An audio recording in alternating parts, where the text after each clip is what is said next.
Hello and welcome to the Best of Book Marketing podcast. I'm Paulette Stout and we are here with Lainey Cameron. And we're here today to talk about author websites. They are so important. They're your front page, your doorway to the world, to your readers. And there's so much to know about them. It causes a lot of confusion in the author community. So we thought it'd be a great episode to just have the two of us sharing our vast knowledge about author websites. Yeah, I'm excited, and I also heard I actually went out to our writer support group that I go to that I host on Thursday nights and asked them, and they had some big good questions around branding and pages and different things. And then I saw some questions around like, when do I need one, which is a really good question. Like, when do Yes, you I saw actually that need an yesterday. author website? So let's make sure we address those. And also, I'm going to talk about the biggest mistakes I see authors make when they're doing their author websites, little things that drive me absolutely crazy that you don't need to do. So. Shall we kick off with just a quick personal update? Do you want to go first, Paulette? Yeah, sure. I think the big nugget for me over the last few months has been my health. Like I've had some significant health challenges around pain, and I've never had anything like this. I know you've dealt with this before in your life, Lainey. It was new for me, having like sciatic pain, and it was pretty severe, and it just made it hard to do anything. So that really impacted my ability to be creative and even to sit in a chair. Like I couldn't even sit in a chair without being in tremendous pain. So I was laying on the floor, which isn't a good position from which to write. Horrible. That sucks. And we were talking before we got on about, it was really insightful to me a few years ago where someone explained to me, and it's funny because I have a chronic condition, so you'd think I would understand this. Someone explained to me that the whole write every day thing is actually really ableist, right? And that's the case for me, that I've never written every day because I have days where I just am out of control and my health is flaring and I don't, I couldn't sit at a desk, to your point, even if I wanted to. Right. And if I made myself do it, I'd make myself sicker. And I do think that's really interesting that we give this advice to writers, like write every day, like it's universal and everybody should write every day, but like it's not universal. And for some people, and especially anyone dealing with pain, write every day isn't actually a helpful thing to tell them. Right. So, yeah, I think that's an interesting observation. Yeah. No, I love that. And thank you for mentioning that, Lainey, because I think there's so much in the author space where everyone feels like they have to do the thing. And you don't, this is a creative pursuit and you can pursue it on your own terms, even in your book life. So thanks for adding that. So that made me have to cancel my trip to Las Vegas, where I was going to do a really big romance show, a super sucky. And I am right now just, sometimes your body doesn't want to comply, and that's just how it is.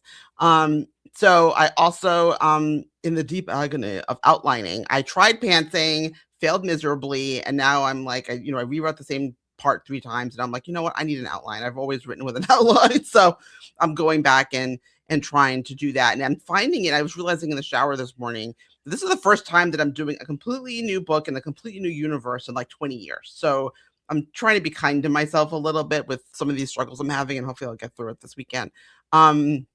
Super excited. Last night I got the audio sample for my narrator. I am doing a second edition of my audiobook as well. Last year I issued the second edition of my first novel, Leveling Better, and it just felt wrong to have the print and audio editions have different stories. So, and they are dramatically different stories. It's like first person to third person, different things happening, new first chapter. Like there are some really significant differences between the 2 editions. So I am redoing the audiobook. I know some people don't even do one because they're so expensive. I just felt like, my book one in my series. It's my gateway to the world. Want to do the audio over. So I'm working on that. And just really quickly, I've got 2 events coming up in April. April 11th, I'll be speaking at Liberty State Fiction Writers. I do believe they are still accepting registrations for attendees. So if you want to do that, there's also an author fair kind of connected to that book fair. And then I'll be at BookCon in New York City, April 18th and 19th. So hoping my health holds up. It's the largest show I've ever attended. So I'm really excited. My daughter's coming with me. Be like a 4-day taking off of work type of situation to travel, but there's a lot of fun stuff coming up. I'm just hoping my health holds up. What's going on in your world, Lainey? Yeah, some of the things are very similar to what's going on with you. So also been dealing with health issues. Interestingly, not mine for once. My hubby got really sick and was in the hospital. And so didn't do any writing that week. That's a really good example of like life more important than writing, right? Like that week, more important things are happening. And so I'm really glad he's back. He's on the road to recovery. But just a couple of days, or the day after he got home, really close to when he got home, we had a container of medication on the countertop, and our dang dog found the container when we were out of the house, 80's way through it, and took 100 steroid pills. So we were also dealing with a sick dog, trying to make sure the dog was going to make it through the other end. And so we had a period there of a week of like a sick dog and a sick husband and trying to juggle it all. And it was kind of interesting. But luckily, fingers crossed, touch wood, it seems like they're both on the road to recovery, or at least to stability. So that was kind of crazy. And yeah, writing went out the window for a couple of weeks there, but I'm actually back at it this week, and I am within 3 scenes of the end of the revision, which is, I hope, my final major revision. This is 5 years into writing the second book, and I'm incorporating feedback from 7 beta readers, so I'm really confident that the book works. Thank you for reading it, Paulette, giving me such great feedback. And so, yeah, I'm kind of combining 2 chapters at the end and doing minor revisions on one other chapter, and then I'm done with this, and then I'll be kind of thinking through next steps for it. So that's all very exciting. I have to work out the right kind of editor. Like, do I need a line editor, a copy editor, a proofreader? I was getting some help yesterday from some friends on that, because I'm kind of like not quite sure. And then I am teaching my class right now, 12 Weeks to Book Launch Success, where I teach authors how to market their books, having a blast. Last week was catch-up week, which someone very smarter than me who designs classes had talked about this idea of build-in catch-up weeks so that your class doesn't start to feel overwhelmed, right, with the homework, et cetera, that you're giving. Give them some breathing room. And it's really great because it gives me a lot of time to give them feedback on their homework. So we were working on Amazon categories for lots of people in the class while we were kind of not doing a formal class week. And then I'm looking forward to going to Alexandria at the end of April, where I will be at the Women's Fiction Writers Association retreat in Alexandria. And so I'm super psyched about that. I'm going to be talking about marketing on a panel. I'm going to be at the book fair in the hotel, which is open to the public. Anyone can go to this book fair. It's going to be really cool. And I'm looking forward to a vacation after that. I'm actually heading to Costa Rica for the first time ever. And same thing, fingers crossed that health, etc., of me and all family members will hold together enough for us to do that trip. We have reached the point, we have enough, what's the correct term? I'm going to say elderly, but I don't really mean it. We have enough family members who are reaching the age where they start to have more health issues that everything is now booked refundable. Like every trip we make now, the number one thing we look at before is it a nice hotel is what is the refund policy? So everything is like flights, air miles, everything. Yeah. Same. So just a way of dealing with it. And it's most smart because I actually booked my Las Vegas trip not in the room block because it wasn't refundable. So I did my own trip, and I'm really glad I did because it was 100% refundable. Because you got to do smart. That. And you learn little trips like air miles trips. Generally, you can get the air miles back right up to very close. Versus if you buy a flight refundable, it's very expensive to buy the refundable version. And why wouldn't you just buy travel insurance? I have had such a hard time with travel insurance where they've refused my claims too many times. 100%. So. I've never been able to successfully put in a travel insurance claim, so I never buy it. Every time, I got the fine print. Pandemics were on there. Lost that during the big thing. I'm not going to say names, which now should not be said, for sure. I wanted to add one thing to your schedule, Lainey, which is I'm so excited. I love reading Lainey's first book, The Exit Strategy. And Lainey and I have convinced her to come to my book group to be a guest in my book group to read her book. And I'm really excited. My girlfriend sent me a picture of the book that she already bought it. And I'm going to buy a print version this time. So I have the new beautiful cover. So if you're not familiar with Lainey's work, you enjoy the podcast, but you haven't ever read her story, I really recommend The Exit Strategy. It's a fantastic story. It's very unlike other books that you'll see out in the market, and you'll come away remembering it. So can't recommend it more highly. Thank you. I'm so excited. I've got a book club, a lot of friends who are getting together and reading it here in San Miguel as well. So that's going to be fun. I'm going to have a book club in the same month, I think, in Mexico and online. So it's going to be fun. That's fun. Okay, cool. Websites. Enough about us. Let's get into websites. All right, Paulette, why don't you take us from here? What are we going to do first? I think our first topic is, what is the goal of an author website? For me, it's like your central home base, place to describe your books, talk about yourself, give everybody a place to engage with you. You own the space. No platform can deplatform you and take it away. So it's a great thing. It can also be connected to, you know, your email list and other things in your newsletter, and you have it connected to different places so that you can better engage with your reader community. It's just so important. I know that you have lots of thoughts on this too, Lainey. Yeah. So let's go to the when do I need one? Do I need one early on? So I just saw a question from someone yesterday asking, like, I'm querying, I'm not published, right? The way they said it is, I'm not published yet. Do I need a website? And Lainey's answer is yes, categorically, you do. If you are querying, you need a website, because it is very likely that if an agent gets interested in your work, they are going to want to go look for more information about you.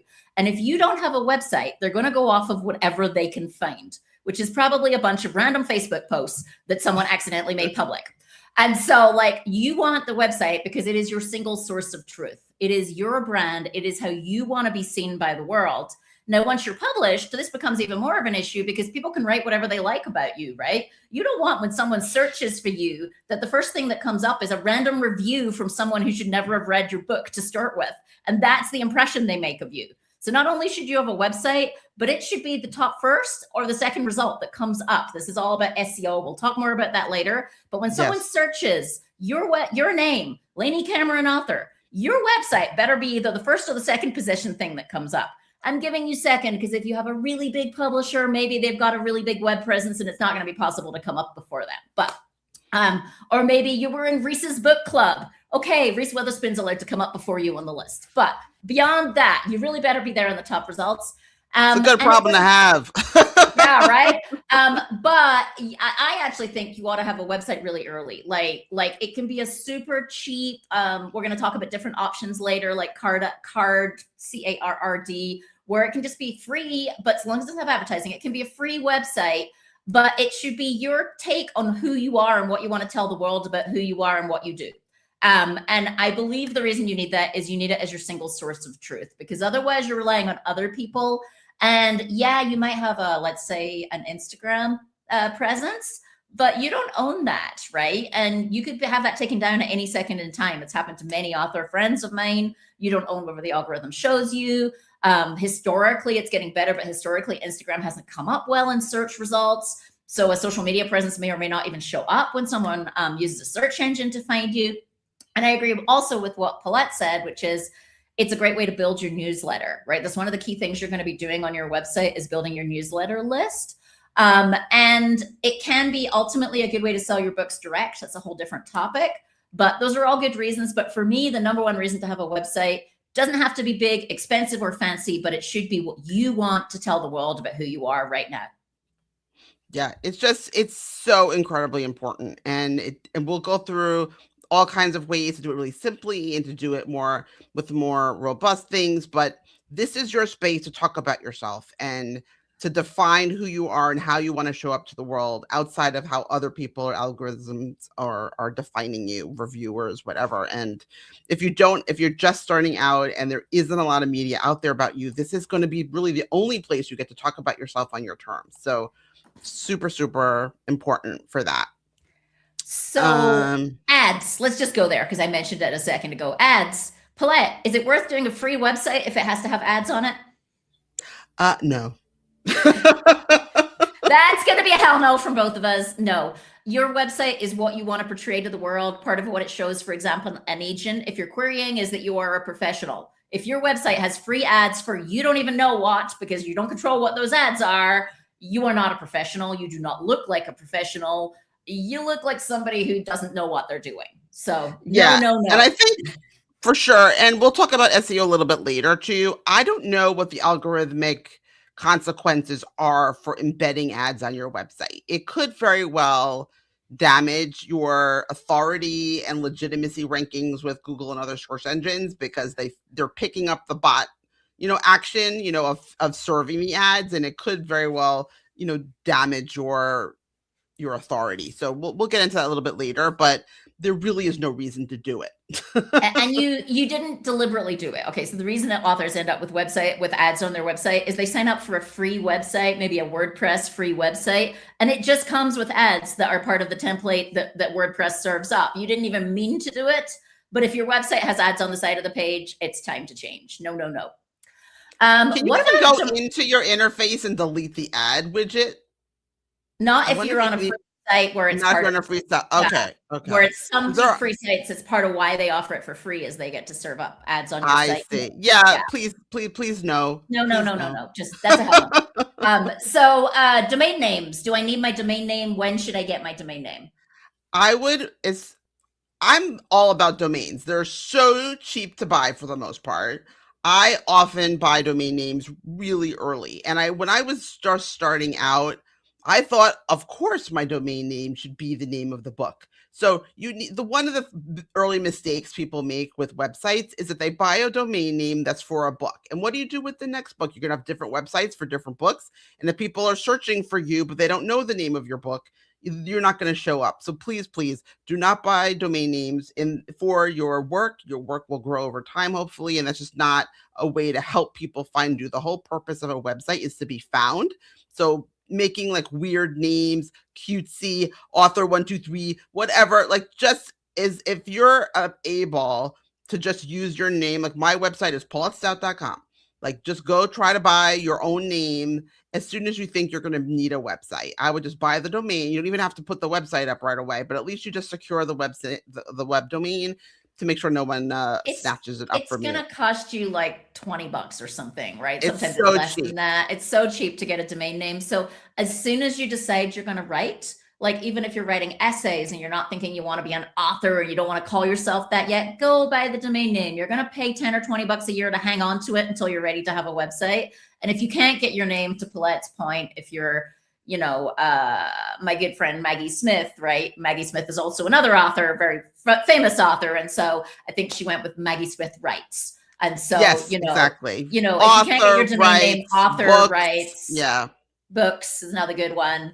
But yeah, go grab it, hang on to it. I have another tip about that, which is just a Lainey personal preference. So I use GoDaddy for my domain name. There's other places, but what that means is my domain name is still sitting at GoDaddy.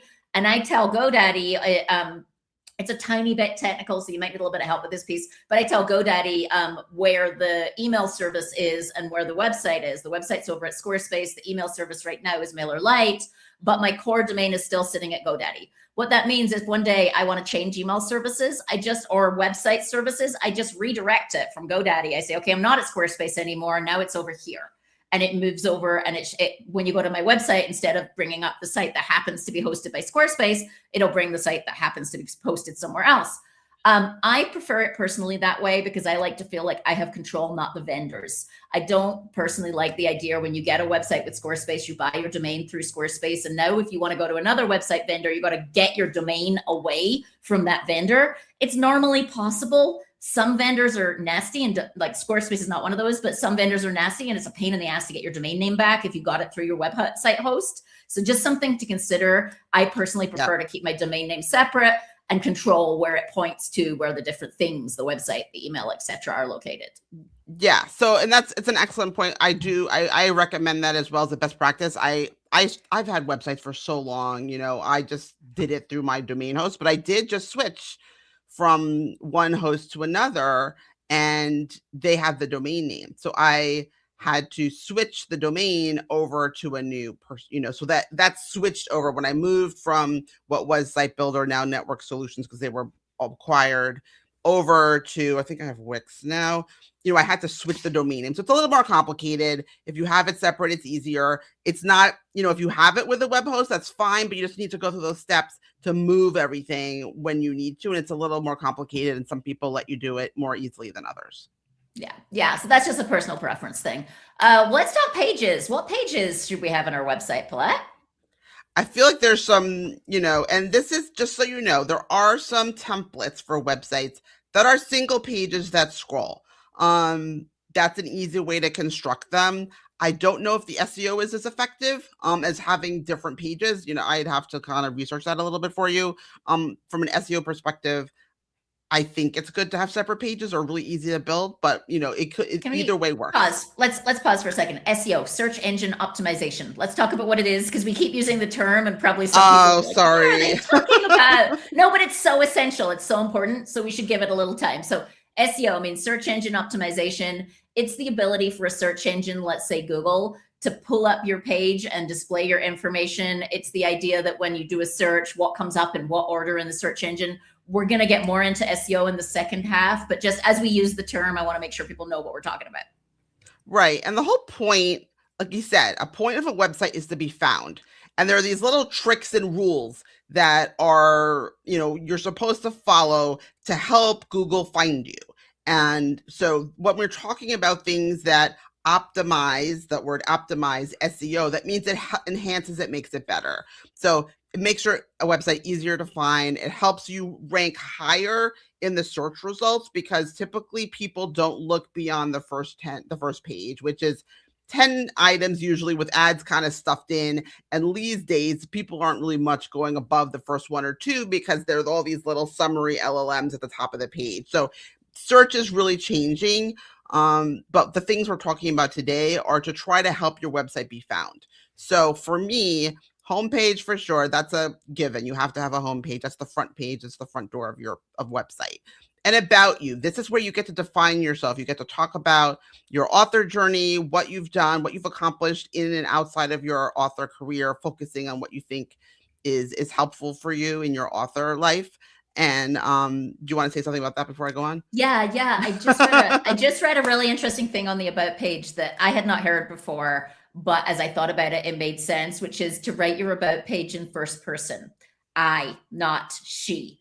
And I actually had to stop and think about this. And then I had to go look at how I did mine because I didn't remember whether I had done it as in, I write blah, blah, blah, blah, or she writes. And I actually, I did write it in first person. And then below I have the bios in third person if someone needs to copy paste them for an event or whatever. But it's a really interesting point that these days, rewind 10 years ago, we were used to websites that looked really professional that said, she does this. They're all written in third person. It kind of looks like someone else other than the author created it. These days with social media, with the ability to interact directly, I believe readers actually want to get that more personal feel of hearing directly from the author. And so as I thought about this point, I was like, I actually agree with that. I think these days, if you want to be personable and approachable, writing your bio page or your About page in first person can make a lot of sense. So this will be our first place of disagreement. I highly recommend doing it in third person. I think it's more SEO friendly. I think that the algorithms, when you say she does this and they're searching for information about you, that isn't necessarily going to help the algorithm find you. So if you say Paulette Author is the author of blah, blah, blah, and they are looking for answer a search of who Paulette Stout is, I believe using your name in the bio will make it more findable for algorithms. So it's definitely that balance, and it's a personal choice always, of like you're writing for humans and you're also writing for the algorithms because you want to be found. I can tell how readily my bios are used because the text shows up verbatim in my LLM searches. So, and that's a really rich piece about you, about Lainey Cameron, whatever. So you can write it however you want. I think for SEO it might show up, but be more beneficial writing. I guess technically I have both because if you go to but I had to go check this. If you go to the About page, I just Googled my own name to see like what comes up, and it does bring up my About page on my website, even though it's written in first person. But probably because there's not a lot of other About pages about me, right? Right. But I have the third person under the first person, and the LLM, which is large language model. LLM, we're talking AI, artificial intelligence. That actually picks up the third person version and uses it, which is on the same page further down. It's smart enough to be able to see the difference. So if you're going to do first person, you might want to do an LLM search friendly version and have both on the same page like Lainey does. I think that would help you. Yeah, but I just want, I think there's this direct relationship with our readers, and most people who end up on my website, it's either that I'm interacting with them at an event or they're a reader who's looking me up for some reason. And so I want to be more personable personally. I don't want to be kind of like this up in the stars author. I'm me, right? Like, and I want to come across that way. Yep. No, again, it's all about your brand, and if that fits your brand, absolutely go what works. Okay. What else do we need on our site? Other pages. Yes. So books, write about your books. And if you don't have books yet, write about your author You know, what's your goal as an author? What are the stories you want to tell? I want to tell stories about empowered women and the animals that they love, because you like to write about horses or whatever. You know, write about what your vision and your purpose as an author is on that page if you haven't published yet. And if you do, I would, in books, I would have, some people do separate pages per books. I do all my books on one page, because then I can just do Paulette Stout / books, and then it goes to one place, and I have all my books on one page, and on that page I also have a brief description of the book. I have buy links to there. You also can buy books direct, so I have embedded a link from Ingram Spark, the publisher, and you can buy books direct from me. And I also have retailer links, and I also put my awards on that page. So I have a lot on that one page.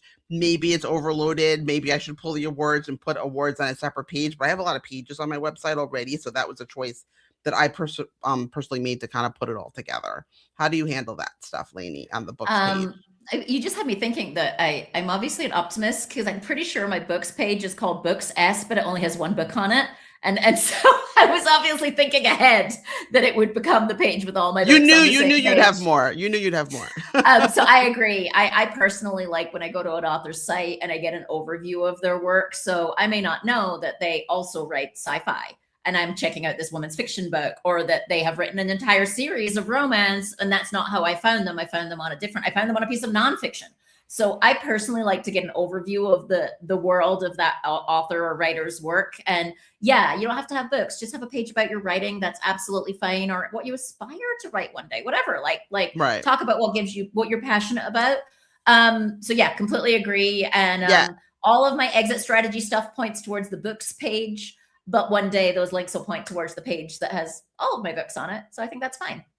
Right. And if you don't have a books page, you could also use a name like What I Write, or something that's, kind of anchoring on what the content of the page is going to be. Contact page. This is a way for people to get in touch with you, and you can have a form, you can have an email. I have a form. I have my email there, and I also have, links to social media. So that's just kind of like a way for people to engage with you. And interestingly, these days, I think that becomes more important, because there's so much spam and so much so many scams out there. And like, my email is on my page in part because I want someone to email me directly and say, this person is telling me blah, blah, blah. They're saying they're you. Are they you? And I've had this happen twice now, when I respond to someone and say, no, they're not me. Like, this person in Nigeria is running a scam, and you are being potentially taken in with it. So especially in this world of scams, I actually prefer to, two comments on this. I prefer to put my emails so people can email me, because I'd rather they email me and I'm able to answer them that it's not me. If someone who is pretending, and this is happening a lot out there now, people are pretending to be all kinds of authors at this point and reaching out to other authors with a Gmail address that anyone can go register a Gmail address, LaineyCameron1254 at gmail.com. But the other thing that came up in a conversation I was having the other day, I think it was with the Writer Support Group, was in this day of scams, if I get reached out to by somebody and they don't have a website, I assume they are a scam. Like, that is my first assumption. I go no farther. If I Google them and their website does not come up and they do not have a website, this person, as far as I'm concerned, is a scam. And I'm moving on 10 seconds later. Right. So other things and this can be sprinkled, I have this on every page of my website, is a way to join my newsletter list. So that's a whole nother topic, but I have links on every page of my website, and then, it's the footer of my website, frankly, and then I have other links in other places. So that's something that you can sprinkle around. It doesn't only need to be in one place, but if you choose, you can put that in one place as well. I think this was yours, privacy policy. So tell me about what you were thinking. Yeah, legally in most countries in the world, if you're going to have a website that is present there, you need a privacy policy on your website. So it is just a little link at the bottom of the homepage, and it links to a generic privacy policy that you can grab off the internet and put your name in. Some people would disagree with me and say you have to go get a lawyer to write this for you based on your unique individual situation. Feel free. I just grabbed a very famous author and changed all the names. So for what it's worth, and I don't even have one. Okay, so yeah, with the email regulations, etc. in Europe, and actually there's some privacy regulations in Europe about if you're using any kind of cookies on your website at all, you have to have a cookie warning pop up. And you also have to have a privacy policy. So it's one of those, like, it's easy. Why not do it? You don't have to make it big. You just put a tiny link at the bottom, but people should be able to find your privacy policy by law in many countries. Cool. Well, that's good to know. Maybe you have to go do that. And Other then page. optional Yeah, go pages. ahead. Yeah, there's some more pages you might want to have. What else do you have, Paulette, beyond like Now, the I have obvious a ones? media and press page, and I started this really early on. Like when I was going on a book tour, I put all the links to the people who were on my book tour and links to the reviews of my book, when I didn't really have very much. And now I've got, ongoing carousel of where I appeared, um, links to the appearances, links to the articles. So I usually cover any media hit. If I'm on a podcast, if I'm on, a radio show, if I'm on, if there's an article I've written, if I'm a guest blogger somewhere, I put it on my media and press just so people can see where I've been. They can see me, how I present myself. I think as you get out there, if people are thinking of having you on their podcast, they want to see if you've done others. They want to see how you speak and present yourself, if you're energetic, if you're clear and concise. So it's a nice way to validate that you're a good guest to be considered. Also, if you're applying for articles, they can see that you're someone who's kind of in this space and working, and will give them a good product if they choose to kind And of a give you and a a press kit can be really helpful, right? So a yes. press kit includes like high res images of you, high resolution book cover, your bio, your short and long bio, your book description.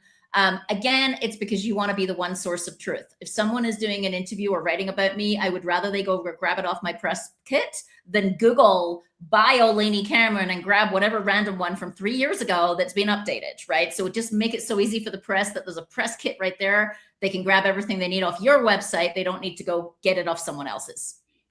Right. So for me, I initially had a press kit page, and then I did end up taking that down. And I just wanted to have a little bit more control over my likeness and how it was being used. I mean, I'm all over the place, so people can grab whatever they want.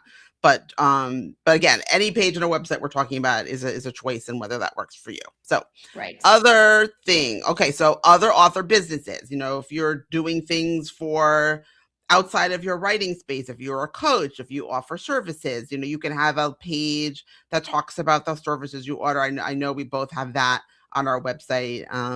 Yeah, And I'm sure that, I like how Camille Pagan has done it. So Camille Pagan does she corrected me once on how she describes it. You're just going to have to forgive me. Author life coaching. She does author coaching, but really coming from the motivational perspective as well. Not just what do I do, but how do I make the right decisions? How do I approach it?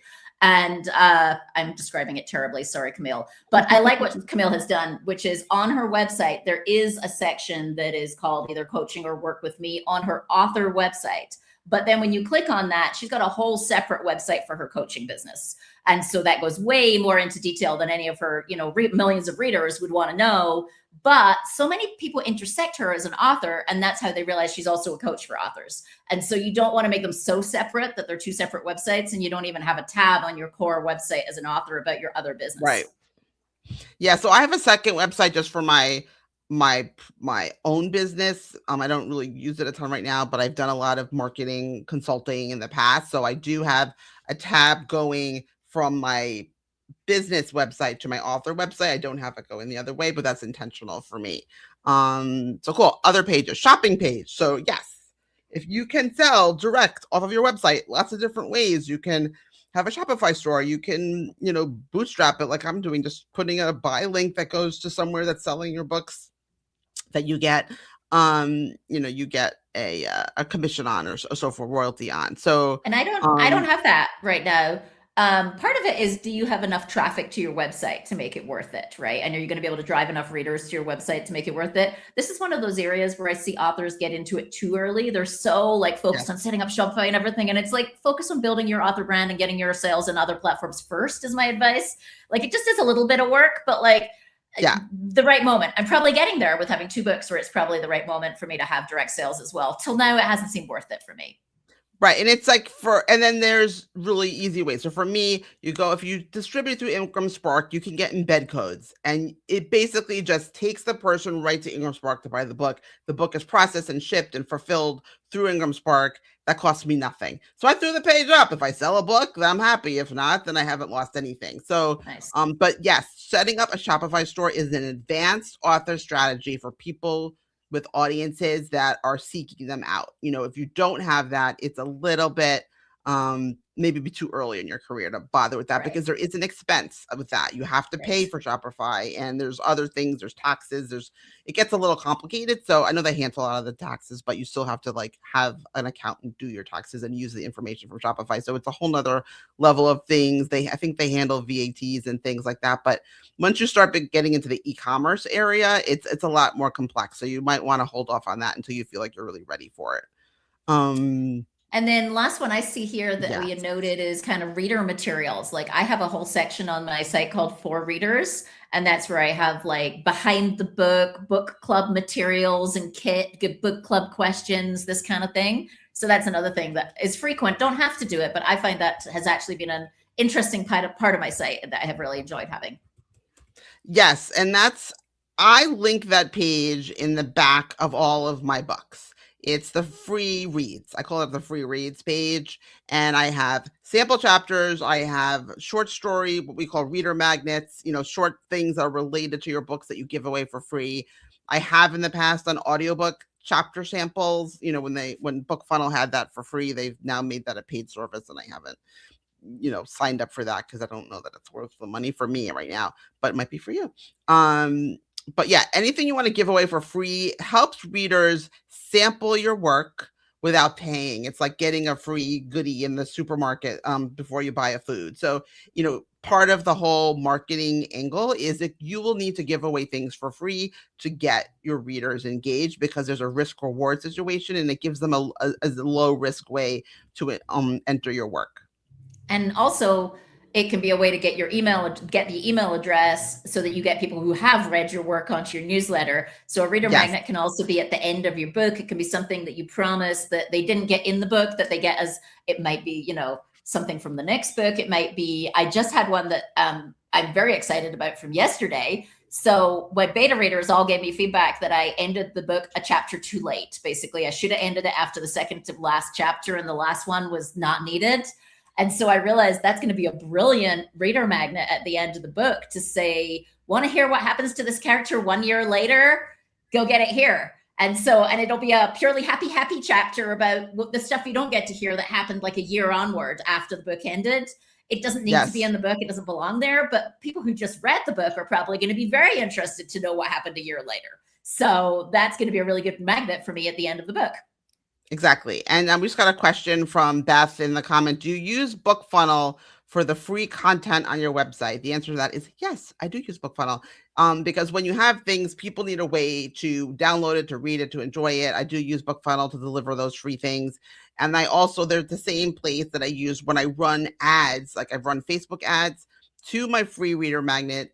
And when they land on that page, they have to sign up for the newsletter to get the free thing. So that's a prime way to build your newsletter list. But for someone who's like interested in your work, and then I usually tag that in my database so I know like where they came in and what they've read, to kind of keep track over time. Oh my God, Lainey, we are 40 minutes so in, and we may have to do a part 2. Like I don't know if we're gonna get through all of these topics. We are not. We're gonna have to pick and choose here. Okay, so let's talk technology next, and then I want to talk branding. So technology, what are our options? What can we use to do our websites? For most people, not for everyone, I think it's worthwhile going with a website provider that has pre-made templates and has like an easy interface that will make it easy for you to change things. WordPress is the one out there. People's like, oh, it's free. It's like, yes, it's free, but you're probably going to have to pay for expertise to use it. And a lot of people find the interface confusing. And obviously WordPress can be set up a host of different ways. And I've used WordPress a lot. I've been a lot of backend, so everyone does it differently. It's just a little more complicated. There's a lot of stuff in the interface that you're not really going to ever use.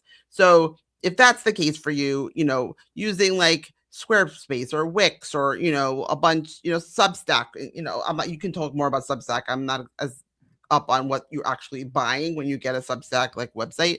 But one of those, and even Canva these days is an option too. If you've got premium Canva, you can do a free website with Canva. And I think there's actually website options through MailChimp now too.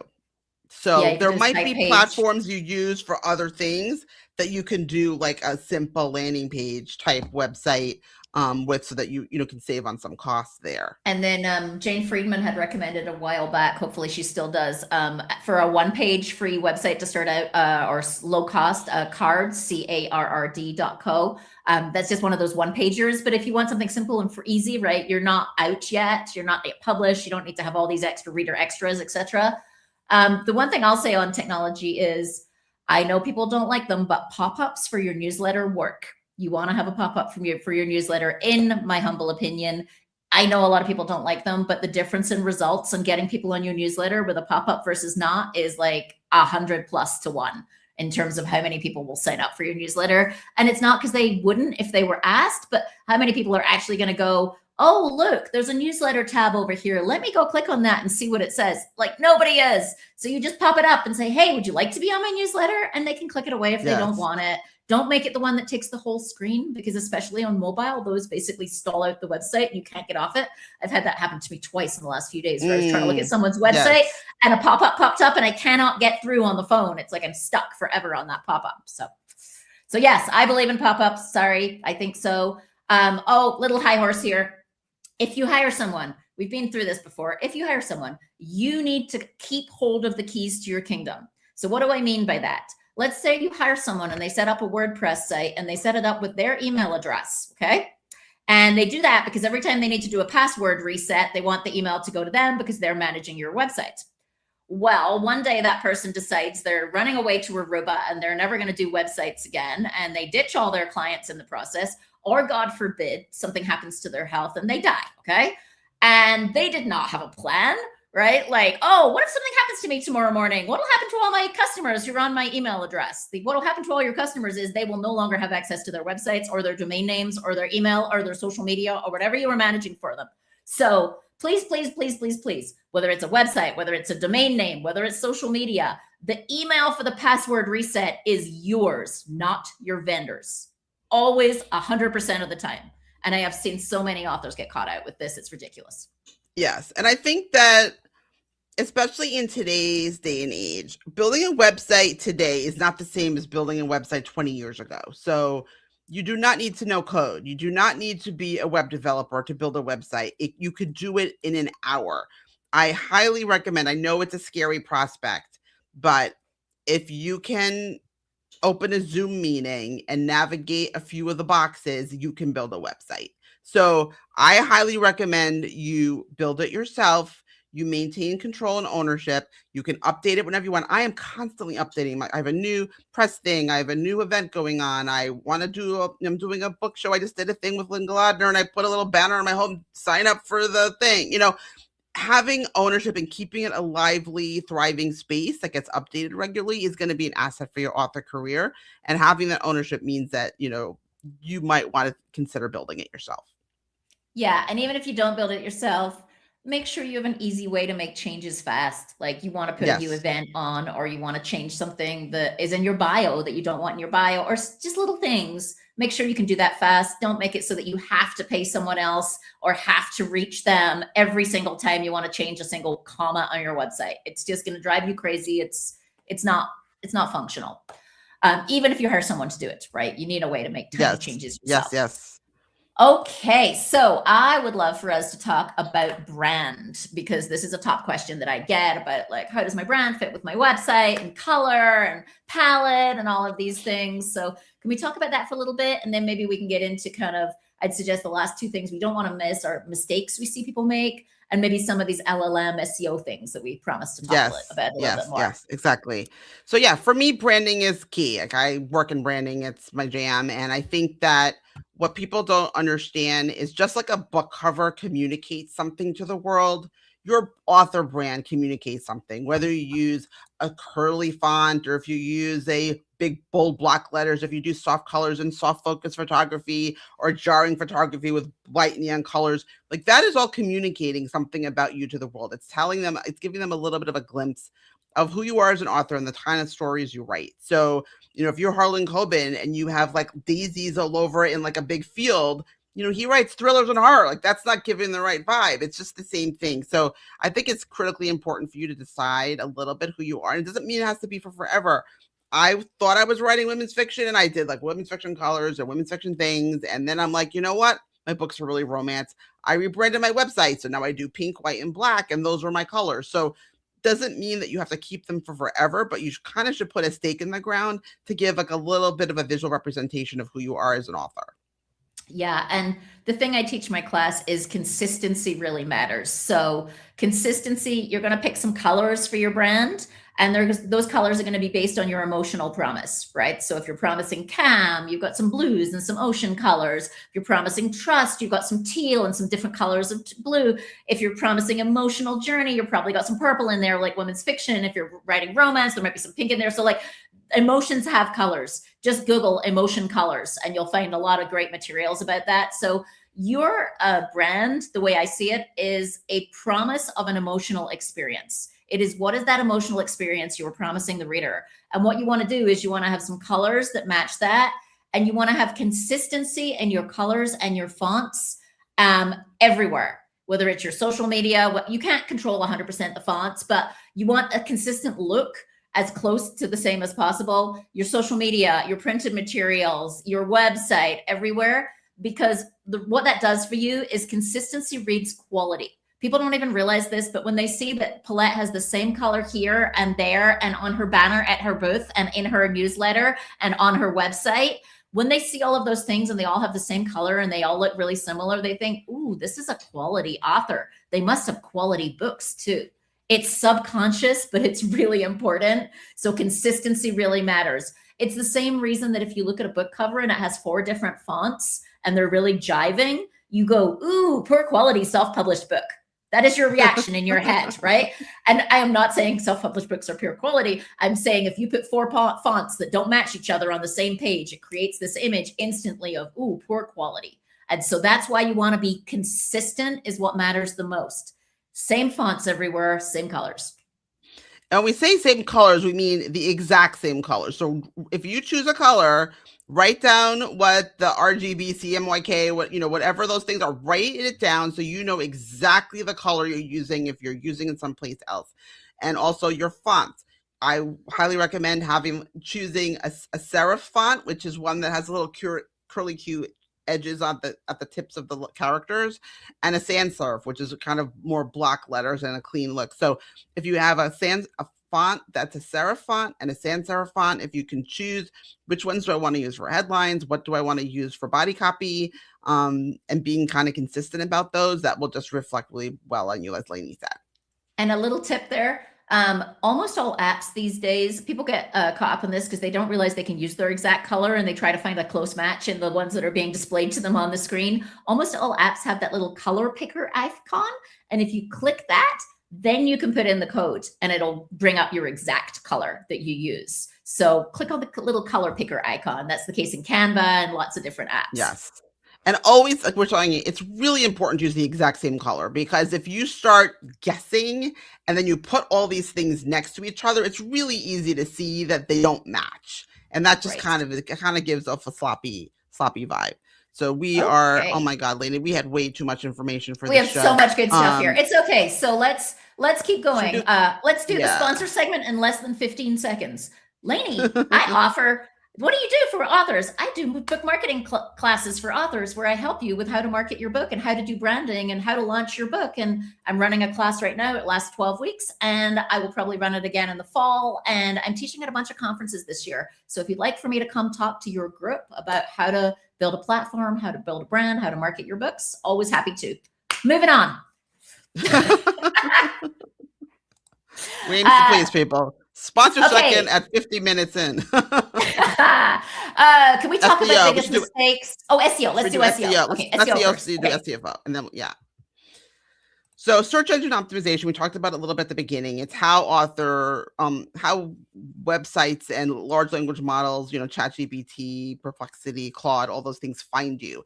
And what they do is they look for keywords. And if you've worked on your author page at all, you'll be familiar with the concept of keywords. And when in a web environment, there's a specific page structure that they crawl. And this is also used just for accessibility purposes for screen readers. So there are paragraph and types for websites. There's an H1, which should be a headline. There's an H2, which is a subhead. There is an H3, which is, usually like a subhead, and the body copy, which is sometimes called paragraph or body copy. It's got different names.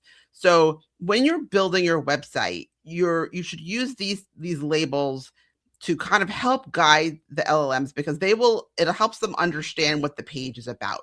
So if you have a headline or a page title that is, says author page or about the author, then it knows that this page is about the author, and it's already giving it clues as to the content it can expect on the page. So if you use all of these, the heading types, the keywords, about the author, different words, then it helps the LLMs understand what the page is about. If you're talking about your page has been your book has been adapted for a movie, it's like book adaptation of the exit strategy, movie like if you just use these little phrases close together in a specific way, it helps the algorithms understand what the content of the page is, and it makes it easier to find your pages.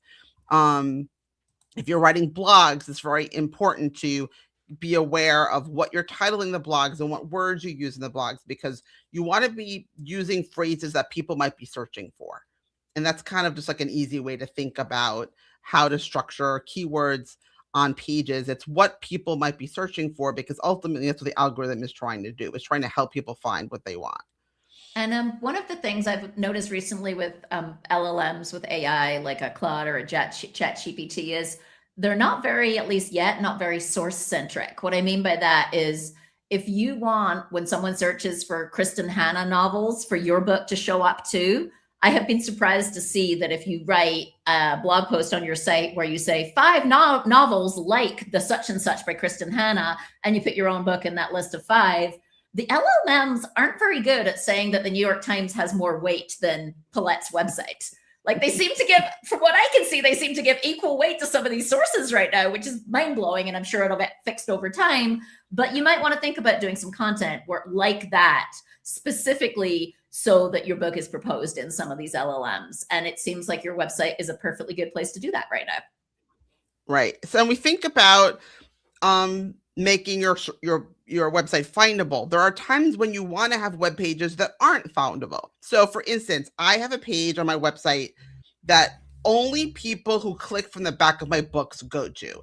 And that's how I track who is clicking on the links in my books, who is going to the URL. So you can have pages that are not what's called indexed. That means they're basically invisible to Google. So, you can do that on your website, and you can use them for whatever purposes you want. So I have a page like that for book reviews, and I have a page like that for free items that people access from the back of my books. And that's just because I want to track who's coming and why they're coming. So there might be go ahead. I use those for giveaways. Like if I do a giveaway in my newsletter, I send them to a specific page that's not public. It's only those who got my newsletter who'll be able to get there. And I actually went as far as doing it, and I'm probably, if I move to Substack, I'll have to give this up, but using MailerLite, there's a link in my newsletter that says 1-click enter. And if you click the link, that's you entered the giveaway. Well, how that's working on the back end is it's just linking to a page that says, thanks for entering the giveaway. But it's the fact that you clicked the link that puts you in a group with my email provider, that group then I get select from for the giveaway to who wins the giveaway. Yes. So it's just a little workaround that I came up with that works well. Instead of people having to enter their information into a form, I already know who they are. So they can just 1-click and they land on a page on my website. The page is irrelevant. It just shows them that they entered. It's actually the act of clicking the link that entered them. Yeah. Cool. Can we talk about mistakes? What else? What else do you want to make sure we don't miss before we go? Mistakes. Okay. Mistakes. I got a few of these. Yeah, go ahead. You go first. Okay. Lack of branding clarity. You're all over the place. You got font 1 on the first page, font 2 on the second page, one color on the third page, a different color on the fourth page. You're not clear on who you write for or why you write. If you don't know what you're promising to readers, this goes back to your brand, you're going to be all over the place, right? Because you don't know what you're trying to say, right? So you've really got to start with this very beginning of, what am I promising the reader? What is that promised experience? If you want to have a tagline, fine, you don't have to. But like, what is that? If you had it in your head, tagline about what you're offering, and then how do you make everything match that? And I see this all the time where websites are just like the kitchen sink full of clutter. Oh, someone told me I should put this on my website. Someone told me I should put that on my website. And now you've just got this cluttered mess that doesn't work at all. So I would say like lack of brand clarity, which displays itself as just all kinds of colors and fonts and things and links and just a mess. Yes.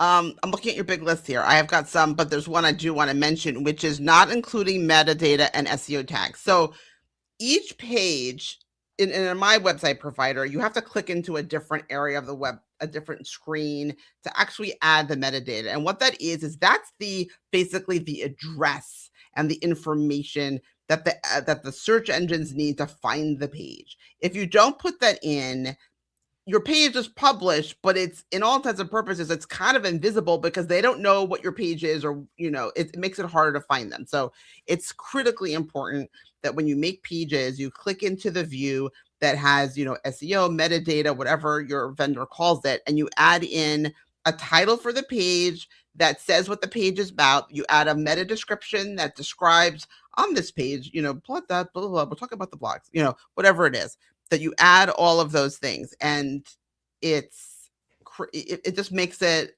hard to find you otherwise. And your images, you should put a name or a tag on your images too, so that the search engine knows what those images are and that those are also searchable. We talked about naming a website after the book instead of the author. I completely agree. Wrong answer. Name it after yourself, the author. Hopefully you'll have more than one book over time. There's some little exceptions to that if you're doing like a campaign website for a campaign, that the book is just part of a bigger initiative, whatever. But like, like a feminist campaign and your book is just one part of many things that initiative is doing, great. But in general, for most people, name it after you. But do not let your publisher, friend, whoever else own your website. Like, I have seen this where a new debut author is coming out with a big name publisher and the publisher has their website. Like, what are you thinking? What are you thinking? That you're only ever going to be with that publisher and they're never going to throw you off a cliff because your book didn't sell enough in book 4 and then you don't own your own web presence at your own domain? No. You own your website. And if you're ever going to let someone else own it, you better have a really rock solid contract that gives it back to you at your request. I can't hear. Oh. I can't hear you. Oh. It's okay on my end. Oh, that's me. It's me. It's my earbuds. Earbuds. No. On my end. Sorry. Mobile. Can we talk about mobile design? Yes. Mobile, please. A lot of people search the web on their mobile devices. So loading times matter. If you have a slow rolling time because you have a very high, huge resolution picture you put on the page, or you've got too many pictures on the page, or you have a big video on the page, or it looks really nice, but the page takes forever to load, that's a poor user experience. People might click away before the page loads, and you will also be ranked more lower because Google prioritizes pages with good mobile experiences. Right. So when you're building your page, try to keep it what we call light. It's not a heavy page. It doesn't have a lot of stuff on it. It's going to load really quickly, and then people can get to the information they want faster. Yeah, and if you go with something like a Wix or a Squarespace these days, these website design services are designed to work in mobile, and they rearrange your page automatically to work in mobile. But like, I do still see some people who have like a WordPress site that just doesn't work on mobile, right? Stuff is off the edges of the page and it's called non-responsive design. Like, there's really no reason these days. Over half the people looking at your website are going to be on a mobile device. So over half your people can't see your website if you don't make it work in mobile. It's the standard. It's expected that you're going to have a responsive design for mobile. And I would most website builders have previews that will show you what your page looks like on mobile. And what happens sometimes is, let's say if you have 2 columns on your website, you have to decide which things will get stacked on top of other things. So I've made pages to my website where the headline is like way down the page from the picture it's supposed to be next to. So please make sure before publishing, when you make your edits, that you look to see on the mobile view that everything is appearing where it needs to, because you can just slide it up, make sure that it appears. And sometimes there's choices of hide this on mobile. Look, there might be things that are just you don't need. You want to make a cleaner experience for people, and you can just hide things so that on the mobile view, maybe some of these things don't show up. So make sure that you're both looking at your mobile previews to make sure it's showing up and organized properly, and that you're hiding elements that maybe aren't necessary that can enhance the mobile experience.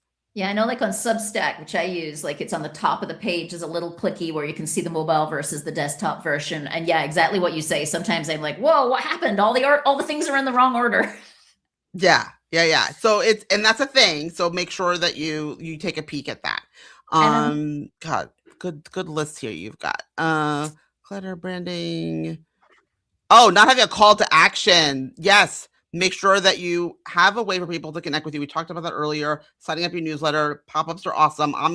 My website, I have a very old bad builder, and pop-ups are hard and they weren't working. So I did turn them off, but they just got acquired. So I'm going to go back in and see if they have an easier way to add pop-ups in, because I did want the pop-up to be working. It just wasn't working.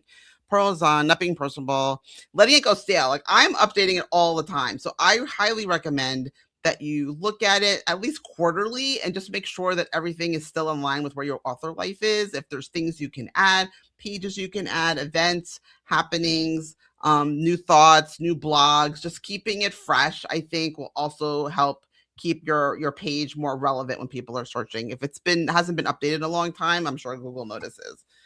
And Paulette, I noticed there's one question from Beth that I want to clarify something a little, because I mentioned it in passing and it might have confused people. I mentioned Substack as a website option, and Beth asked the question of, wait, Substack does websites? So what I meant there is if you're early in your author career, so maybe you're writing but you're not yet published, another option, you could do like a card website, a one-page website, a free website. It's just something so you have a presence. But another option, if you have a Substack, is to put a domain name on your Substack and make that your website until you're ready to do a bigger website. There's nothing wrong with, your domain name bringing up your Substack, and that's where people can go find out more about you. If an agent's checking you out and what comes up is your Substack at your domain name, so long as your Substack is what you want to portray to the world of who you are right now, I think that's a viable option when you're early career before you're published. Yeah, absolutely. Cool. Oh my God, there's so much we didn't get to, but I think we got to most of the big thing. I think we got to the big stuff. Yeah. I think the big thing I would say at the end, just as a takeaway, thinking about takeaways here is, we talked about a lot of stuff, a lot of little stuff, SEO and tags and LLMs and all of this stuff, but like, I think the big takeaways for me is you do need a website, even if it's super simple. You do need one. I actually encourage you to get it earlier in your author career before you're published. It's a way to gather email names so you can start your newsletter. We've talked in the past. Check out the newsletter episode about how that's your most important tactic as an author, to have an author newsletter. So I think it's worth having, but it doesn't have to be the most complicated thing in the world. It doesn't have to be a 50-page website. It can be a one-page, super simple early on, but it's better to get it sooner than later. I guess that would be one of my key takeaways. What would your key takeaways be, Paulette? Yeah, definitely that you need it, and that you should think of it as not something that you set and forget. It's something that you should be revisiting often. You should be using it, and you should be leveraging it, whether it's with, reader events or back matter from your books, which is the page at the back where people can connect with you, whether you're on social, a place to send people to learn more. It's a resource, and it's a valuable, powerful resource. So, don't think it's just like a checkbox that you have to do and then forget about it. You should really kind of think about it as, this is where I live. This is my house, and let's keep it nice. Let's put flowers in the seasons, and let's do all the things. I like that. Awesome. Well, thank you to everybody who's listening. This has been a fun one. And next month, I'm very excited. Next month, we're doing one that's very relevant to me, at least, and I think to many authors. What if you get your rights back and you're republishing your book, or you're doing a new edition of a previous book? Like, one of the big questions is like, what happens to my reviews? If I do a second edition, do I lose all my reviews from the first edition? We're bringing on an expert. Jean Grant has done this more than once as an author, and she's going to come join us and talk about that very topic next month. So thank you for everyone who listens on YouTube, on Instagram, on Facebook, and on our Apple and Spotify platforms. We appreciate you. You've